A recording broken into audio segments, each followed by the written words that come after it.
Well, the prevailing poor electricity supply across the country has been attributed to the lack of adequate gas supply due to the 4 trillion naira owed gas suppliers and the ongoing pipeline repairs.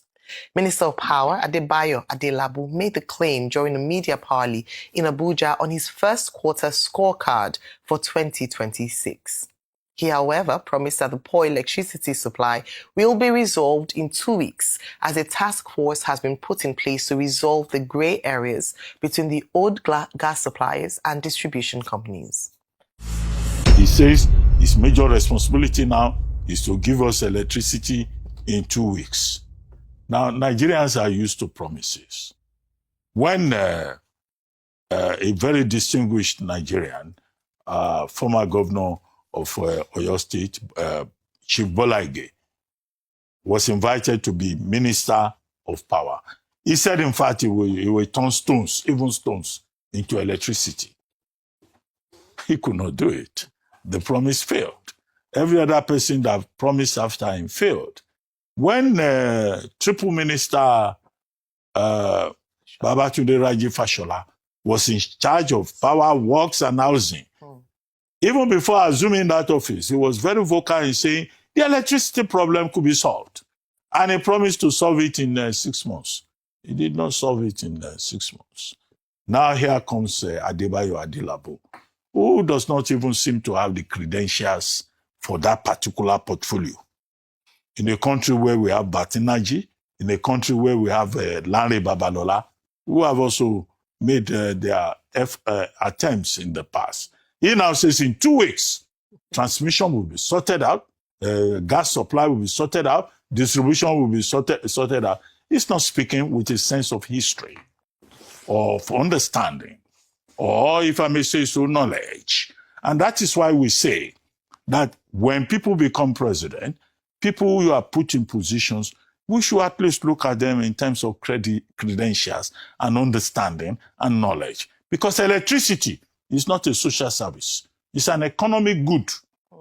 Without electricity, we have seen that this country cannot move forward because everything else will be on a standstill. We have issues with petroleum supply as a result of global petroleum shock. Now we have the double jeopardy of also electricity shock.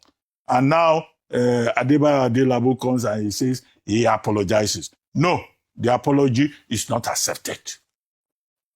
And I do not speak for myself. I speak for many Nigerians who will say this apology of no electricity, of deception, of a crisis in the electricity sector. We don't accept it. Because CMEs cannot work. You can't even sleep at home. The people who rely on electricity to be comfortable, the population of this country is going to increase. It will triple. Because when there's no electricity, no fan, the only source of consolation, of recreation at home is to produce more children. Because the uncomfortable man will navigate in a direction that you ordinarily... The opposite, that you're uncomfortable, it will reduce population. Heat generates heat.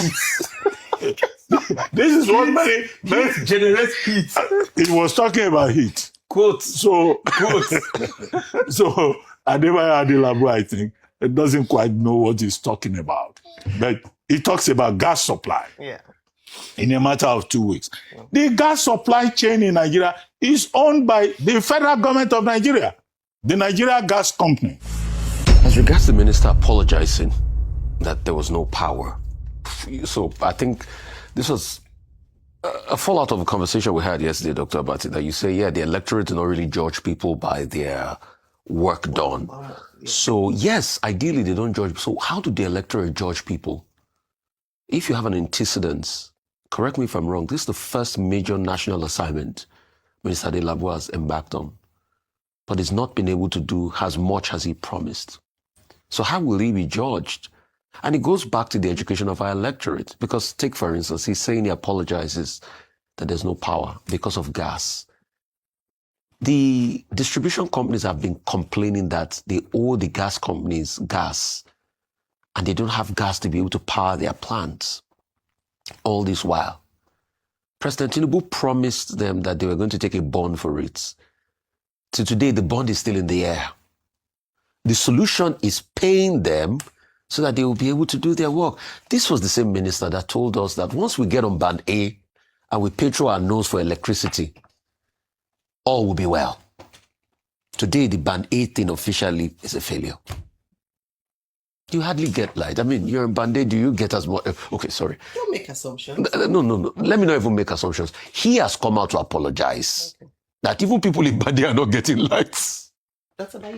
But are you in band A? I'm on all bands. You're on all bands. All right. Okay. You okay? Producer Somebody said say I'm a bandit. bandit. You see how disrespectful We these are, people we, can are, be. we are part of Yeah, the go. bandwagon of darkness. Let's put it that way. I'm happy that they themselves, not us, the federal government has now come out to say that actually the gas people have been owed. So what is the apology for? In-depth analysis.